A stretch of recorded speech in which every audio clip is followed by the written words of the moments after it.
என்ன 5 பேரையும் அட்மிஷன் போட்டுட்டோம். சரியா? நீங்க பேரண்ட் இந்த பிள்ளைங்களாம் ஆசையா இருக்கிறாங்க.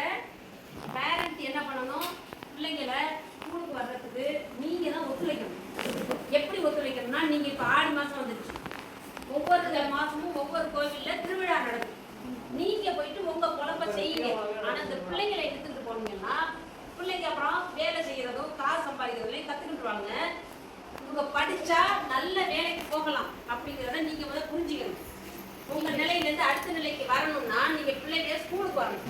அதுக்கு நீங்க உதவணும். நீங்க தான் உதவணும். அவங்களுக்கு காலையில் விழுந்தா பார்த்தீங்களா, நீங்க டெய்லி அனுப்பணும். திருவிழாவுக்குன்னு கோயிலுகளுக்காக நீங்க கடை போயிடணும். டெய்லி வரணும். டெய்லி வந்தீங்களா இல்லையான்னு கலெக்டரேட்லேருந்து எனக்கு கேட்டு கேட்பாங்க. இவங்க ஏன் இத்தனை நாள் வரல அப்படின்னு கேட்குறாங்க. இவங்களுக்கு வருஷம் பணம் போடுவாங்க. இவங்களுக்கு மற்ற மாணவிகளோட கூடுதலாக இன்னும் சலுகைகள் செய்கிறாங்க.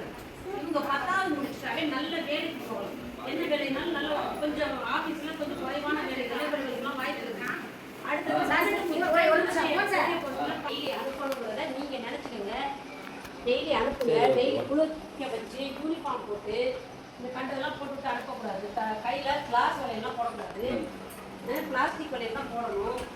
இந்த தொங்கல் நிறையெல்லாம் போடக்கூடாது. பிள்ளைங்க ஒன்று அனுப்பிச்சுக்கோங்க. இதெல்லாம் பரவாயில்ல. இந்த மாதிரி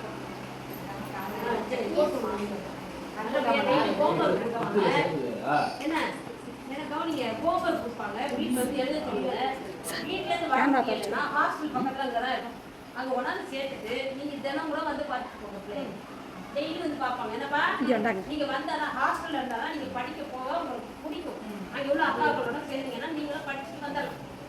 வீட்டுக்கு போனீங்கன்னா உங்களால் என்ன பண்ண முடியாது. வீட்டுக்கு பாதுகாக்க ஆள் இல்லை. உங்களுக்கு டீச்சர் வீட்டில் இருக்க முடியாது. நீங்கள் பாட்டுக்கு படிக்கணும். என்னடா நீங்கள் வந்து படிக்கலாம். சனி ஞாயிறு உங்கள் வீட்டுக்கு பார்க்கலாம். திங்கக்கிழமை வெள்ளிக்கிழமை வரல இங்கே இல்லை மேடம். சனி ஞாயிறு நாங்கள் வந்து பார்த்துட்டு நீங்கள் வந்து பாட்டு சனி ஞாயிறுக்கு அங்கே ஹாஸ்டலுக்கு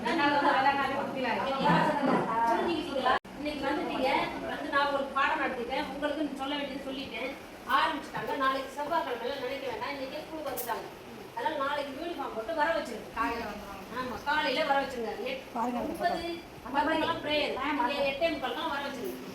இந்த மாதிரி ரெட்டச்சனை போடணும். ரிப்பன் வச்சுக்கணும். யூனிஃபார்ம் உங்களுக்கு கொடுத்துருக்கோம். ஷூ போட வேண்டியது. ஏன்னா அந்த வெயிலில் கால் அணக்கம். அதனால் வெயில் இல்லை. நீங்கள் வந்து செப்பல்லாம் கொண்டு வந்து விட்டுருங்க. அம்மாக்களா கவனிங்க. கொண்டு வந்து யாராவது ஒருத்தர் படிச்சுட்டு போனால் விடுங்களேன். ஒருத்தரால் முடியல இல்லையா? உங்கள் சமுதாயத்தில் ஒருத்தர் முன்னேறினா உங்கள் சமுதாயமே உயர்ந்த மாதிரி விட்டுறாதீங்க. ஒரு பிள்ளைய படிக்க வைக்க எல்லாருமே சேர்ந்து முன்னுக்குவாங்க. அப்போதான் உங்கள் சமுதாயத்தை இனங்கள் எல்லாரையும் படிக்க வைக்கிறதுக்கு முன்னுக்கு வருவாங்க. அந்த பிள்ளை படிக்க வேண்டாம், நம்ம பிள்ளை மட்டும் படிக்கணும்னு நினைக்காதீங்க. எல்லாம் ஒன்றா உட்கார வச்சு உங்கள் வீட்டுக்கு வந்து வீட்லையும் டியூஷனு ஹோம்ஒர்க் மாதிரி இந்த பிள்ளைகளே ஒன்றா உட்காந்து படிக்க வைக்கிற மாதிரி பண்ணுங்க. இந்த ஜனனி பிரியங்கா 2 பிள்ளைய இருக்காங்க. அவங்களுக்கு முதல் வர வைங்க. போஸ்ட் ஆஃபீஸ் அக்கௌண்ட் ஸ்லிப்பை கொண்டாந்து தந்துருங்க. சரியா? பாப்பாக்களா வந்து